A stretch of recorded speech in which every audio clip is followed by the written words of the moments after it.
É uma honra poder novamente estar compartilhando da palavra com os irmãos. E quero já dizer que hoje, acho que eu tinha até comentado com algumas pessoas, com o Gustavo, não sei, que eu ia trazer uma palavra sobre as trevas, a luz resplandece nas trevas e as trevas não conseguem suportar essa luz, que nos fala em João 1. Mas depois do que aconteceu quinta-feira, aqui na oração, quem veio sabe o que aconteceu. Nós tivemos uma palavra aqui sobre avivamento. Então eu fui constrangido, o Senhor me levou a preparar uma palavra sobre avivamento nessa noite. E só começando o que já foi falado aqui na quinta-feira, sobre uma palavra que foi dita, que diz assim: ou a nossa igreja experimentará um avivamento, ou ela experimentará um funeral. Não há meio termo. E com as coisas que nós estamos vendo, com as coisas que estão acontecendo, nós estamos muito mais perto de experimentarmos um funeral do que um avivamento. Então nessa noite, nós vamos ver o que é um avivamento bíblico. E essa deve ser a nossa esperança. Talvez você na sua vida já tenha um tempo que você tenta seguir a Cristo, mas não consegue. Você tenta amar Cristo de todo o seu coração, mas não consegue. Você tenta largar o mundo, mas não consegue. Você tenta fazer tantas coisas, você quer agradar a Deus com a sua vida, mas você não consegue. A esperança para a sua vida é um avivamento direto do Espírito Santo, que vai fazer você mudar. Então esta noite a palavra que eu quero trazer é sobre o que é o avivamento e como nós podemos obter esse avivamento na nossa vida. Mas antes de entrarmos na palavra do que é avivamento, eu quero falar um pouco sobre o que não é avivamento. E que a nossa geração, as nossas igrejas confundem e dizem que é avivamento, mas não é. Em primeiro lugar, eu quero dizer que avivamento não é uma igreja que pula, não é uma igreja que grita. Avivamento não é uma igreja que fica gritando glória, glória, aleluia, aleluia durante o culto todo. Isso não chega nem perto de ser avivamento. Porque a Bíblia diz que os fariseus honravam Jesus com os lábios, mas o quê? O coração estava longe dele.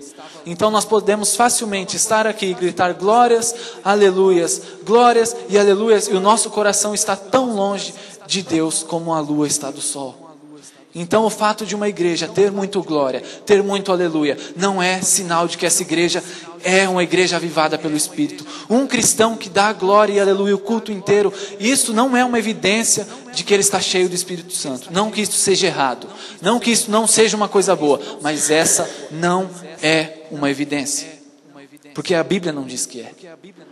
Em segundo lugar, quando há profecias, milagres, visões, curas, quando há todas estas coisas em um determinado lugar, não é sinal de avivamento. E sabe por que não é sinal de avivamento? Eu quero ler um texto agora, que até vai responder uma pergunta que a Vânia fez ontem, que se diz assim: quando o profeta ou sonhador se levantar no meio de ti, e te anunciar um sinal ou prodígio, e suceder o tal sinal ou prodígio de que te houver falado, e disser: vamos após outros deuses que não conheceste e sirvamo-nos. Não ouvirás a palavra deste profeta ou sonhador, porquanto o vosso Deus vos prova, para saber se armais ao Senhor Deus de todo o vosso coração. Você vê que Deus fala que aconteceu. Se um profeta falar alguma coisa e acontecer, mas ele disser, vamos atrás de outros ídolos, o que isso significa? Se a vida dele não estiver de acordo com a palavra, se aquilo que ele diz não estiver de acordo com a doutrina, rejeita. Rejeita, porque Deus vos prova, para saber se você acredita em sinais, em prodígios, ou se você crê na palavra que ele revelou. Então nós devemos rejeitar. Martinho Lutero disse uma palavra há mais de 500 anos atrás que diz assim: qualquer ensinamento que não se enquadre nas Escrituras deve ser rejeitado, mesmo que faça chover milagre todos os dias. Mesmo que um profeta ou um homem cure pessoas à nossa frente, mas se essa vida, esse profeta não está de acordo com a Bíblia, nós devemos fazer o quê? Rejeitar. Porque nós não podemos ser levados por aquilo que nós vemos, mas por aquilo que nós vemos na palavra de Deus. Outra coisa, amor entre irmãos, boas obras, pessoas bem intencionadas, todas essas coisas são coisas boas, mas não são avivamentos, porque essas coisas são praticadas em lugares onde as pessoas nem sequer falam em Jesus Cristo, e você deve saber, Essas coisas são necessárias, boas obras, são necessário fazer o bem, é necessário amar o próximo, mas essas coisas não são o sinal de um verdadeiro avivamento. Porque nós conhecemos várias seitas, onde eles falam que deve fazer isso, amar o próximo, fazer boas obras, mas nem por isso eles estão na Bíblia. E o que nós devemos fazer? Rejeitar, ainda que faça chover milagre todos os dias. Avivamento não é algo agendado pela igreja, como nós ouvimos por aí. Final de semana, dia tal, um grande avivamento acontecerá. Por quê? Se avivamento quem manda é Deus, como você está falando que vai acontecer? Avivamento não é se reunir para evangelizar. Por quê? Porque evangelizar é para os mortos espiritualmente. Avivamento é para aqueles que já têm vida. Essas coisas não são avivamento. E nós facilmente vemos essas coisas e falamos, eis aí um avivamento. Mas não é. Avivamento não é quando tem um congresso e o culto pega fogo. Mas depois que acaba o culto, todos voltam para casa e a vida continua a mesma.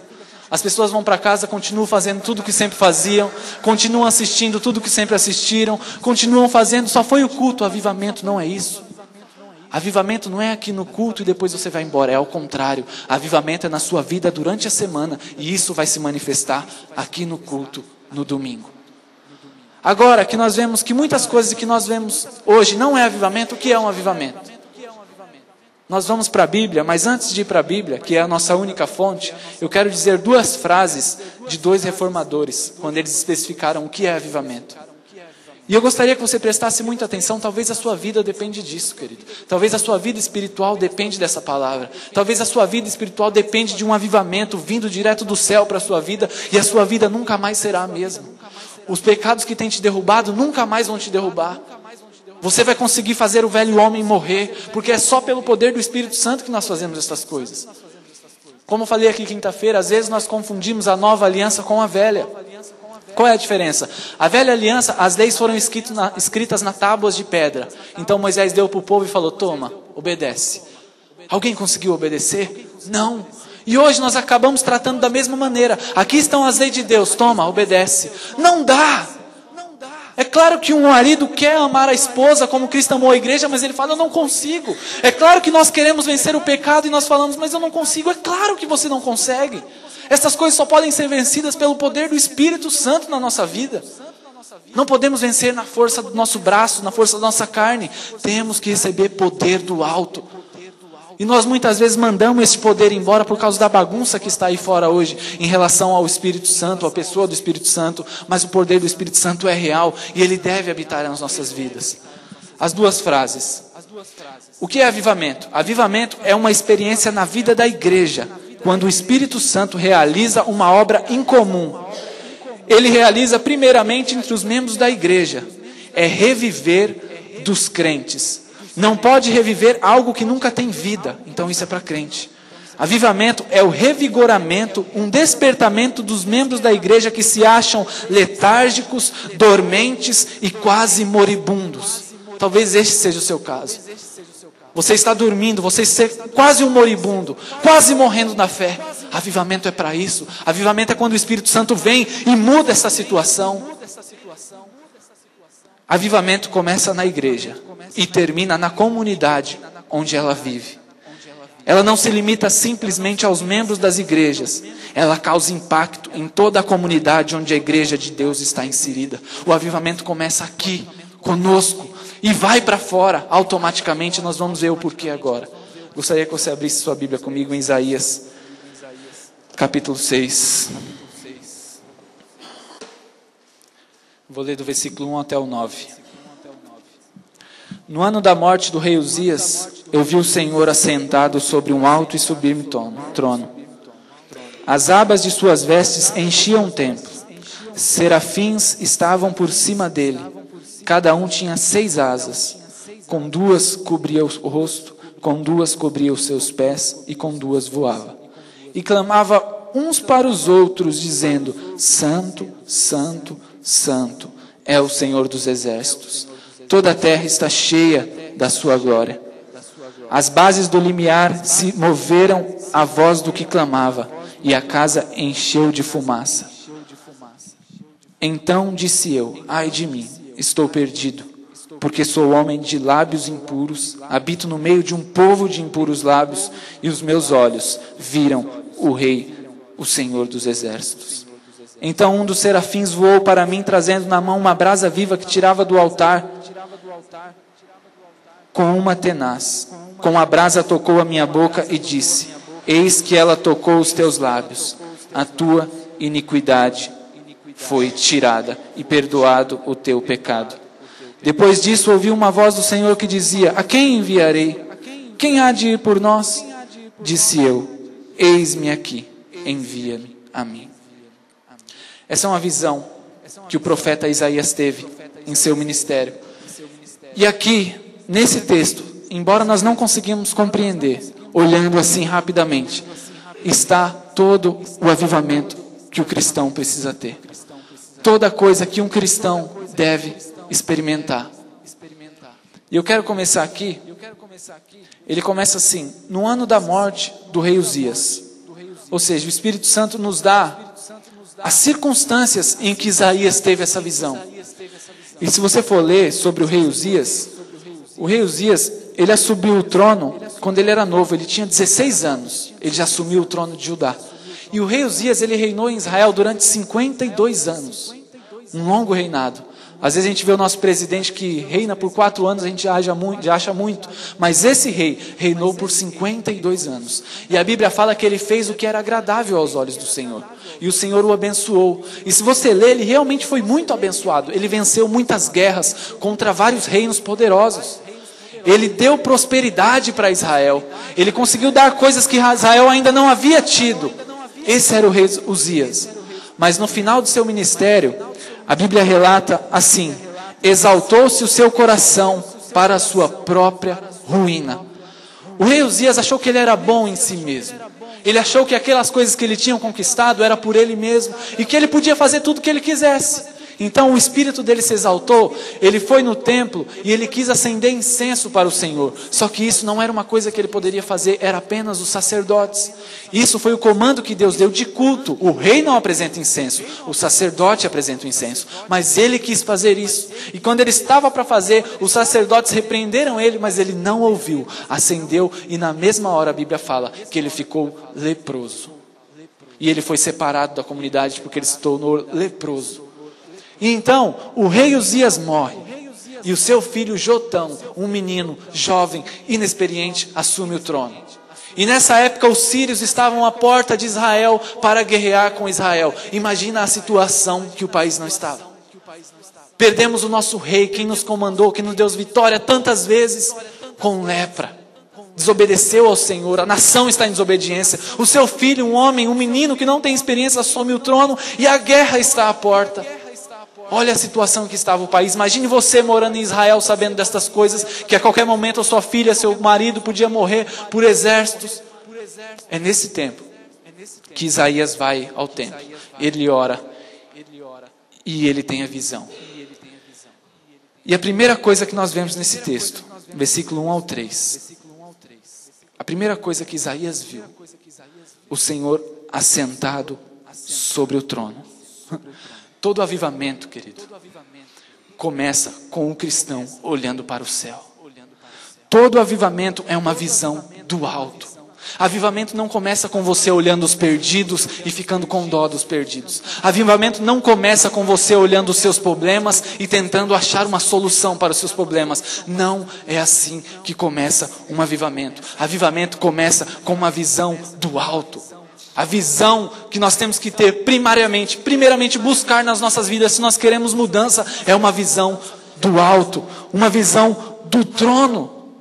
E o engraçado é que esse trono, nós vamos ver isso mais para frente, mas ele diz assentado. Isaías viu o Senhor assentado sobre um alto e sublime trono. O que significa? É que nós vamos ter que ter essa visão do trono de um Deus que está assentado sobre um trono. O que significa um rei assentado sobre o trono? Significa completa e abundante soberania. Ele não está preocupado andando de um lado para o outro em frente ao trono. Ele não está preocupado com o que vai fazer, que Israel está naquela situação. Ele não está preocupado que o povo dele podia morrer, não. Ele estava sentado sobre o trono. Nós temos que ter essa visão de Deus, irmãos. De um Deus que está no trono e que está sentado e comanda tudo com absoluta soberania. Não é um Deus que está perdido com este mundo que piora a cada dia. Não é. Esse não é o nosso Deus. Ele está no trono e Ele está assentado, que mostra, que nos passa a visão de completa soberania e segurança. Esse é o Deus que nós vemos. E fala que o trono era um trono alto e sublime. Olha que coisa maravilhosa. Não é um troninho que Isaías vê. Não é uma visão de um simples trono normal. Era um trono alto e sublime. Nós vemos os tronos aí, o príncipe que casou tem o trono da Inglaterra. Não é um trono que se assemelha a nenhum trono, porque a Bíblia fala que o Senhor é o rei dos reis. Ou seja, o trono que Isaías viu era um trono supremo. Era um trono que estava acima de todos os outros. E o interessante é que quando a Bíblia fala que Deus controla todos os reis, é porque diz assim em Provérbios: o coração do rei é como um rio centrado pelo Senhor, controlado pelo Senhor. O Senhor é que controla todos os nossos reis, o Senhor que controla todos os nossos presidentes. Por quê? Porque o trono dele está acima de todos esses tronos. Você começa a ver como uma visão do Deus correto que a gente tem, já começa a mudar toda a nossa visão. Porque a visão que é passada hoje é de um Deus fraco. A visão que é passada hoje é de um Deus que quer controlar as coisas, mas não tem capacidade para isso. A visão é de um Deus que quer fazer as coisas, mas Ele não pode porque você não deixa. Nós diminuímos o nosso Deus, mas um avivamento só vem com uma visão correta sobre Deus. E o engraçado é que esse trono é tão grande, tão sublime, tão majestoso, que quando João tem a visão desse trono em Apocalipse, ainda que houvesse milhões de pessoas à frente desse trono, João só fala assim: eu vi um trono. Ele não viu ninguém, ele não reparou nas pessoas, nos milhões de pessoas que estavam em frente ao trono. Ele só reparou no trono e naquele que estava assentado sobre o trono. E esse é o trono que um dia você vai estar de pé. Você acredite nisso ou não, você creia nisso ou não, esse dia vai chegar para mim e para você. E você vai ver no decorrer dessa mensagem quão horrível vai ser se você não estiver preparado para esse dia. As abas de suas vestes enchiam o templo. Naquele tempo, a grandeza de um rei era medida pelo esplendor da sua roupa. Quanto mais poder o rei tinha, quanto mais nações o rei tinha, maior e mais esplendorosas eram as suas vestes. E Isaías disse que a roupa do que estava sentado sobre o trono enchia todo o templo. Você consegue ver que só no primeiro versículo já nos mostra a grandeza desse Deus que nós servimos? Agora, dando uma parada nos versículos aqui que nós estamos vendo. Para ter um avivamento, nós precisamos ver isso. Não como Isaías viu, uma visão, mas precisamos ver com o nosso coração. Mas se você ver o versículo 9, ele diz assim: então disse ele: vai, diz este povo, ouvi, ouvi e não entendais. Vede, vede, mas não percebais. Torna insensível o coração deste povo. Você só vai compreender isso com o seu coração esta noite. Você só vai ser impactado no seu coração com a grandeza de Deus esta noite, se Deus abrir o seu coração. Se Deus abrir os seus olhos, a sua mente, para que você contemple a grandeza desse Deus. Por isso, enquanto você está ouvindo essa mensagem, clame ao Espírito Santo para que Ele abra o seu coração. Clame ao Espírito Santo para que você consiga enxergar a grandeza desse Deus que está sobre o trono. Mas o texto continua dizendo: e os serafins voavam, estavam por cima dele, cada um tinha 6 asas, cada um 2 cobriu o seu rosto, 2 cobriu os seus pés, e com 2 voavam. Agora eu quero falar aqui uma coisa: serafim. Eles estavam na presença de Deus, eles estão sempre na presença de Deus. E a tradução da palavra serafim é aquele que queima. É fogo. Eles estão queimando por Deus. Meus irmãos, ninguém na presença de Deus permanece frio. Ninguém na presença de Deus permanece apático. Ninguém na presença de Deus perde o primeiro amor. Porque todos na presença de Deus queimam de amor por Ele. É isso que nós precisamos. Se você perdeu o primeiro amor, não vai ser com os seus propósitos que você vai readquirir de volta. Não vai ser apenas querendo. Você só vai readquirir o seu primeiro amor quando você estiver de fato na presença deste Deus. como os serafins queimavam por ele. Quando nós vemos na história da igreja, mártires e mais mártires, que em frente à morte diziam: eu vou para o Senhor, vocês matam o meu corpo, mas vocês não matam a minha alma. O que fazia um homem dizer uma coisa dessas? Eles queimavam de paixão por Deus. Por quê? Porque eles estavam sempre na presença deste Deus. Os serafins queimam e nós queimamos. Se não queimamos, se perdemos o primeiro amor, se não temos prazer mais de estar na presença de Deus, meu irmão, nós não estamos na presença de Deus.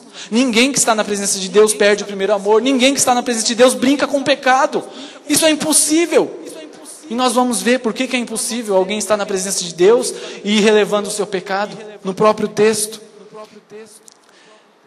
E a Bíblia diz que eles tinham 6 asas. Com 2 eles cobriam o rosto, com 2 eles cobriam os pés, e com 2 eles voavam. Essa é uma evidência de quando há um avivamento, de quando as pessoas estão queimando de fato por Deus, como é a adoração.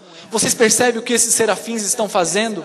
Além da reverência que eles estão tendo de estar na presença de Deus, eles estão fazendo isso porque eles querem mostrar para Isaías, que está tendo a visão: não olhe para nós, você não tem que olhar para nós somos meros instrumentos de adoração. Olhe para aquele que está sentado sobre o trono. É sobre ele que os seus olhos devem estar. Não é nós, não somos nós. Você não tem que buscar ver os serafins, você tem que buscar ver aquele que está sobre o trono. Então eles se cobriam porque eles sabiam que na presença de Deus, na adoração de Deus, eles não devem chamar a atenção para si. E esta é uma adoração de fato. É uma adoração totalmente ao contrário daquela que nós vemos hoje, onde o nome dos adoradores é mais explanado do que o de Deus, onde o nome dos cantores está por todo lado na adoração de tal, culto de adoração de tal, show de tal, e no culto só é falar do nome dele, as pessoas vão com camisa do nome dele. Isso não é adoração. O verdadeiro adorador, ele se exclui. Como Whitefield, quando ele estava morrendo, um grande homem que produziu um avivamento, escreveu vários livros, revolucionou a história na sua época. Quando ele estava morrendo, ele disse: deixem o meu nome morrer comigo. Esse é o coração de um adorador. Esse é um coração de uma pessoa que está avivada de fato por o Espírito. Ela fala como João: convém que eu diminua e ele cresça. Se você quer ser um adorador, esse deve ser o seu coração. Convém que eu diminua e ele cresça. Se você quer pregar a palavra de Deus, esse deve ser o que nos guia. Convém que eu diminua e que ele cresça. Agora, irmãos, nós chegamos numa parte onde nós temos que ter muito cuidado, que é onde os serafins, eles estavam com essa reverência toda, na presença de um Deus grande, de um trono grande. E eles estavam falando, adorando de alguma coisa. E como eles adoravam? Santo, Santo, Santo é o Senhor dos exércitos. O princípio da adoração a Deus deve fluir, porque Ele é santo. Os serafins não estavam proclamando amor, amor, amor. Embora o amor de Deus é um amor santo. Os serafins não estavam clamando justiça, justiça, justiça, embora a justiça de Deus seja uma justiça santa. Eles não estavam clamando misericórdia, misericórdia, misericórdia, embora as misericórdias de Deus sejam uma misericórdia santa. E nós facilmente nos perdemos nessa ideia de que Deus é santo. E quando nós estamos adorando, nós achamos que Deus é um velhinho, como nós, um velhinho de barba. E aí, amigão, chega aí, eu quero trocar uma ideia com você, como se falam por aí hoje. Não importa, você pode falar para Deus: e aí, mano, tudo bem, beleza? Deus é santo. E na presença dele nós temos que ter reverência. Nós não estamos na presença de qualquer pessoa. Nós estamos na presença de um Deus santo. E agora aqui, diz que Deus é santo, santo, santo. Por que 3 vezes?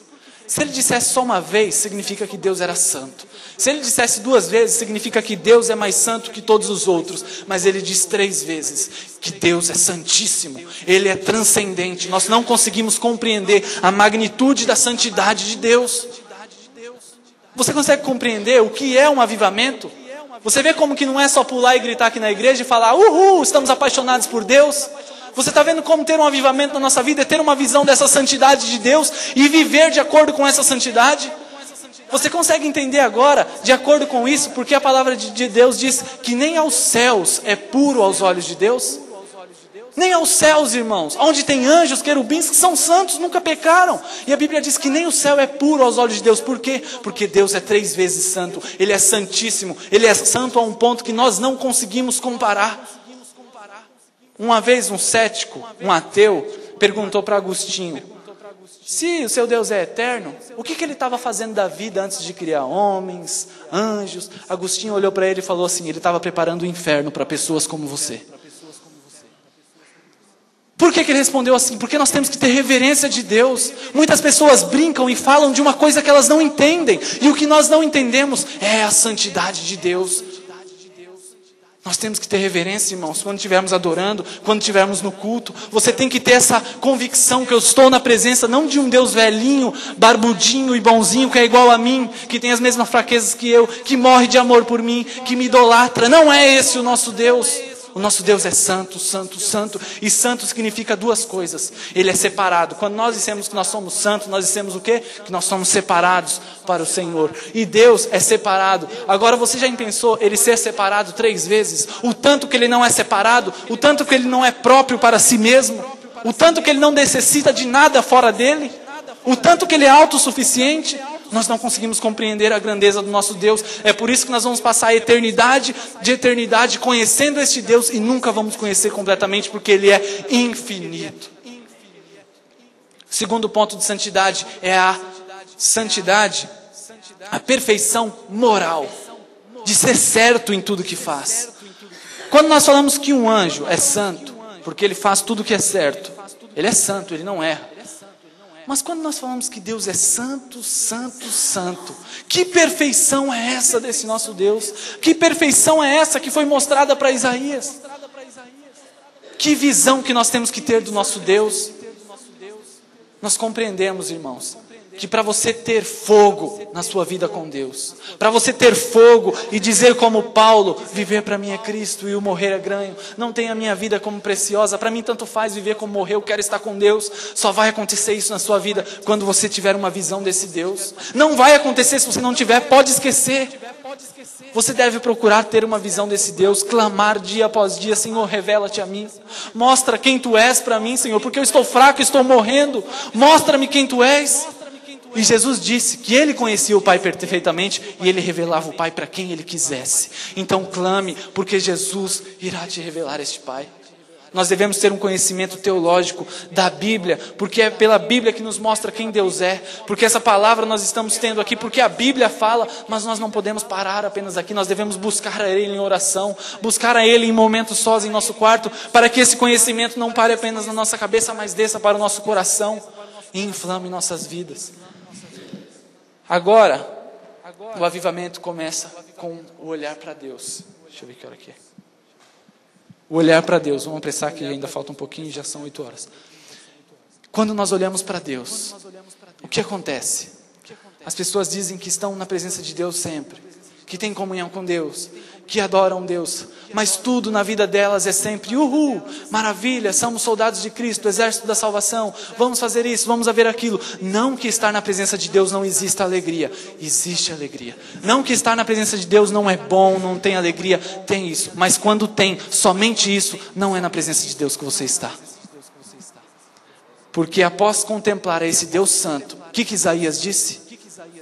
Ai de mim, ai de mim. Eu quero ler o texto.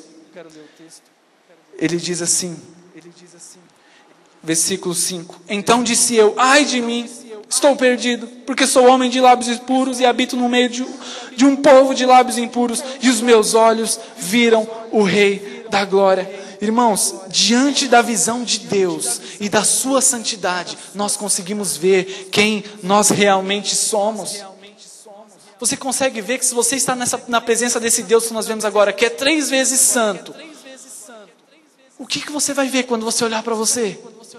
Qual vai ser o contraste? Deus é 3 vezes santo, nós somos 3 vezes pecadores. O quanto você chora por seus pecados? A Bíblia diz: bem-aventurados que choram, porque eles serão consolados. Somente aqueles que serão consolados são aqueles que choram por seus pecados. Agora nós temos que entender que Isaías já era um profeta aqui. Ele já pregava a palavra de Deus. Ele já era um homem santificado. E diante da presença de Deus ele diz isso. Agora perceba aqui que Isaías não está falando, eu sou um pecador, mas todos nós somos. Todos nós temos pecados. Como muitos dizem, você tem pecado na sua vida? É normal, irmão. Quem não tem pecado? Se nós dizemos que não temos pecado, somos mentirosos. Mentirosos, temos pecados. Não, irmão, o grito de Isaías aqui foi um clamor. Ele estava se condenando ao inferno. Ai de mim! Aquele que tinha dito vários ais sobre a nação nos primeiros capítulos, agora diz um ai da pessoa dele. Agora, avivamento é isso, irmãos. Avivamento é ter uma visão de quem é e ter uma visão de quem nós somos. E quando isso acontecer, você vai ver o pecado que está na sua vida. Por que tantas pessoas aí fora não acreditam que são pecadoras? Porque elas não têm com o que se comparar. Aos olhos delas, elas são boas. Mas se colocar o Deus 3 vezes santo na presença dessas pessoas, elas vão clamar como Isaías, ai de mim. Agora nós temos que entender a Bíblia. Ele disse que eu sou um homem de lábios impuros. A Bíblia, irmãos, nós temos que ler ela completa. Porque a Bíblia é o melhor comentário dela mesma. Deus nos deixa estudar para compreender. Ele não dá tudo de mão beijada. Isaías estava falando muito mais que apenas que ele era um homem que falava uns palavrões, que falava algumas brincadeiras imorais. A Bíblia diz que a boca fala o que o coração está cheio. Se Isaías disse que ele era um homem de lábios impuros, automaticamente ele estava falando o quê? Eu sou um homem de coração impuro. O centro do meu ser é impuro e os meus olhos viram o Rei da Glória. Estou condenado. Esse é um clamor de um avivamento. Só vamos ter um avivamento real na nossa igreja, nas nossas vidas, quando isso for uma realidade na nossa vida. Mas isso só vai acontecer quando Deus abrir o seu coração. Agora, o avivamento não para por aí. Não é apenas esses dois.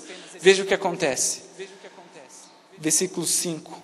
Aí acaba, ele fala, ai de mim. No 6 ele fala, então um dos serafins voou para mim, trazendo na mão uma brasa viva, que tirava do altar com uma tenaz. Avivamento também vai nos dar vitória sobre os nossos pecados. Também vai nos trazer purificação. Por quê? Porque nós vamos ver Deus, vamos ver quem nós somos e vamos buscar a Deus por purificação. E Deus vai nos purificar. Agora, uma pessoa que não podia faltar nesta mensagem, uma pessoa que não podia faltar nesse texto maravilhoso é a pessoa de Jesus Cristo. Você consegue ver Jesus Cristo nesse texto?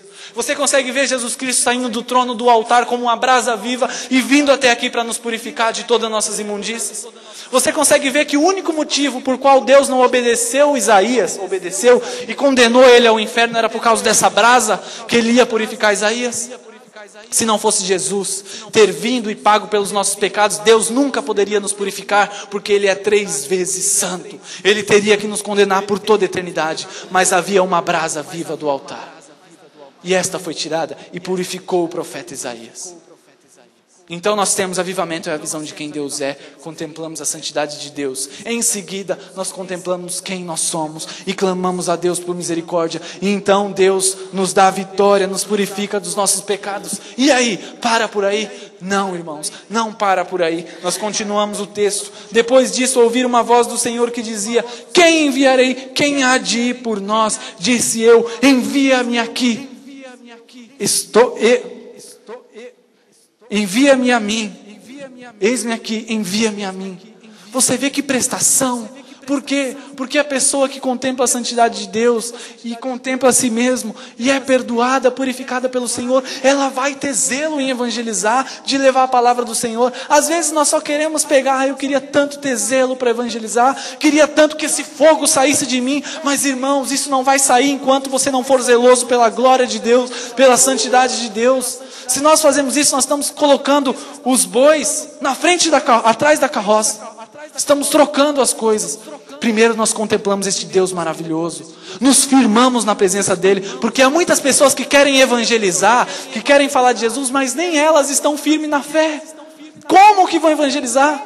Como que vão falar que Deus é o autossuficiente, que Deus é aquele que perdoa os pecados, se nem elas estão na fé? Primeiro, uma pessoa que vai evangelizar, não estando firme na fé, ela faz ao contrário. Ela não traz glória para o evangelho, traz desgraça.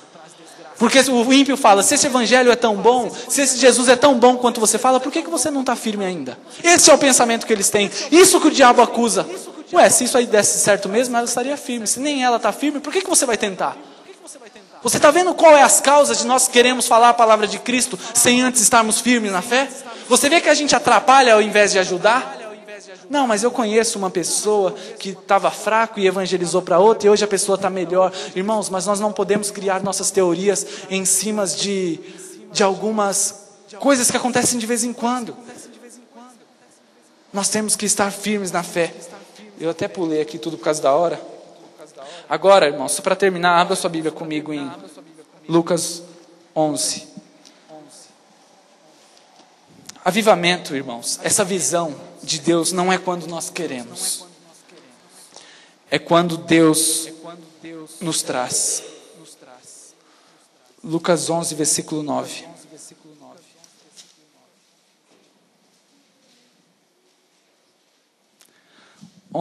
Eu quero ler do 9 ao 13, preste atenção. Por isso vos digo, pedi e dar-se-vos-á, buscai e achareis, batei e abri-se-vos-á. Pois todo o que pede, recebe, o que busca, encontra. E a quem bate, abre-se-lá. Qual dentre vós é um pai que, se filho pedir um pão, lhe dará uma pedra? Ou se pedir um peixe, lhe dará em lugar de peixe uma cobra? E se lhe pedir um ovo, lhe dará um escorpião? Ora, se vós que sois maus sabeis dar as boas dádivas aos vossos filhos, quanto mais o vosso Pai Celestial dará o Espírito Santo a todos que lhe pedirem. Você prestou atenção em uma coisa aqui? Ele está falando que nos daria o Espírito Santo. Mas quem não tem o Espírito Santo ainda não é filho de Deus. E a palavra aqui está falando sobre filhos. Quando Deus está falando aqui, Jesus está falando de pedir o Espírito Santo, não é um incrédulo que orar, pedir o Espírito Santo, é você. Mas se eu estou pedindo é porque eu não tenho ainda. Não, irmãos, Paulo diz, enchei-vos do Espírito Santo. Pedir o Espírito Santo nada mais é que clamar a Deus para Ele te encher mais e mais do Espírito Santo. Porque quando isso acontecer na sua vida, você vai experimentar um avivamento. Mas isso é pedir, pedir e dar-se-vos-á. Bater e bater. Você vê quantas coisas ele usa? Ele quer mostrar insistência. Isso não vai acontecer na sua vida enquanto você não insistir, enquanto você não orar, enquanto você não buscar. E como igreja, nesta noite, eu quero pedir, eu quero clamar, eu quero rogar que todos nós comecemos a orar por um avivamento em nosso meio. Todos nós comecemos a orar para que Deus nos encha com o seu Santo Espírito. Porque uma frase muito interessante de um homem, ele diz assim, desde o dia de Pentecostes até hoje, todos os grandes avivamentos que tem havido nasceram da oração conjunta dos crentes. Mesmo que em um número de apenas 2 ou 3. E depois que essas reuniões de oração cessam, nenhum desses avivamentos continua. Você vê que é tudo pela oração? Você vê que se nós nos dispusermos a clamar Deus de dia e de noite, você vai vencer o seu pecado? Você vê que se você dispuser a acordar em oração, passar o dia em oração e orar de fato à noite, clamando ao Senhor, Ele vai mudar a sua vida? Ele vai mudar a nossa vida? As pessoas vão chegar aqui na igreja e se arrepender dos seus pecados e ter uma visão da santidade de Deus? Irmãos, em avivamentos, se você lê a história, é maravilhoso ler o que acontecia. Deus concedia um avivamento à igreja.